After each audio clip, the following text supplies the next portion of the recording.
वर्षभरापूर्वी किंवा कदाचित त्याच्या आधीही या बैलाचा ज्या वेळेला अपघात झाला, काही मोडतोड झाली, त्याच्यामध्ये त्यांनी उपचारासाठी, जसं माणसाला आपण वेगवेगळ्या ठिकाणी घरातला एखादा माणूस जर आजारी पडलं आणि कोणी काही सांगितलं इकडं उपचार होतात तिकडं उपचार होतात, तर आपण त्या ठिकाणी घेऊन जात असतो, ही नॉर्मल गोष्ट आहे.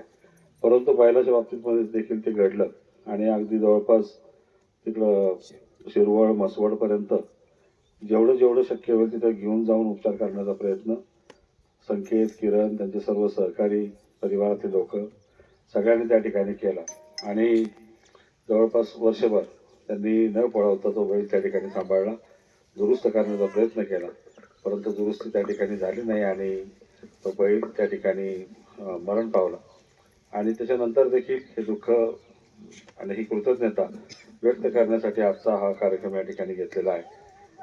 अतिशय मनापासून प्राणीमात्रांवर प्रेम करणारे हे कुटुंब, त्याचप्रमाणे आपल्या या परिसरामध्ये किंवा आपला जो नावलौकिक या बैलाच्या मुळे झाला त्याची कृतज्ञता त्यांनी त्या ठिकाणी ठेवली आणि हा शेवटचा क्षण देखील घरच्या सदस्याप्रमाणे त्याला आदरांजली, श्रद्धांजली वाहण्यासाठी हा कार्यक्रम या ठिकाणी आयोजित केला.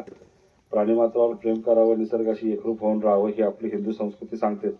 आपल्या सगळ्या सणांमध्ये कुठल्या ना कुठल्या स्वरूपामध्ये निसर्गाशी कनेक्ट राहण्याचा प्रयत्न किंवा कनेक्ट राहण्याचा संदेश हा त्या ठिकाणी देत असतो.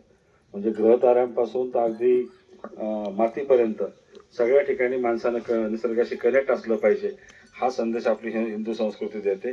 आणि त्याच हिंदू संस्कृतीला अनुसरून आपल्याबरोबर काम करणारी, शेतात राबणारी बैल असतील, गाड्याची बैल असतील, इतर काही सगळी गायी, अगदी आपले पाळीव प्राणी जेवढे सगळे असतील त्या सगळ्यांशी कनेक्ट राहण्याचा जी संदेश त्या ठिकाणी देते, सगळ्यांची कृतज्ञता व्यक्त करण्याचा संदेश जी हिंदू संस्कृती देते, त्यानुसार ह्या कुटुंबाने आज ही कृती केलेली आहे.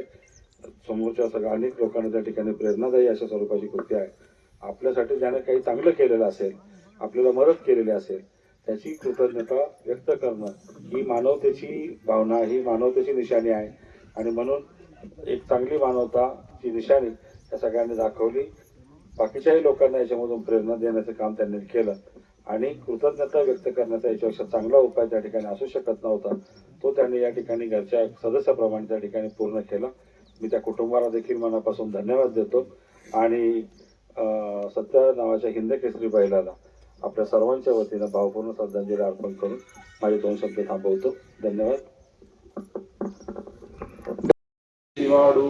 भूता परस्परे घडू मैत्र जीवांचे दुरितांचे तिमिर जावो विश्वसुधर्म सुलेखाहो जो जीवांशील तो ते लाहो प्राणीजात वर्षत सकळ मंडळी ईश्वर निष्ठांची मंडळी अनवर्त भूमंडळी भेटोदया चला कल्पतरूंचे आरव चेतना चिंता मनीचे गाव बोलतीचे अर्णव पियुषांचे चंद्रमेचे अलांछन मार्तंड जेता पहिन हे सर्वाही सदा सज्जन सोयरे होतु किंबहुना सर्व सुखी पूर्ण होऊनी त्रिलोकी बजितो आदि दृष्टी अखंडित आणि ग्रंथो कथिवीर विशेषी लोकी दृष्टा दृष्ट विजय होवावेचे एक मने विशेष कराहो आहोई अदान बसावो एरी वरी ज्ञान देव सुख्या झाला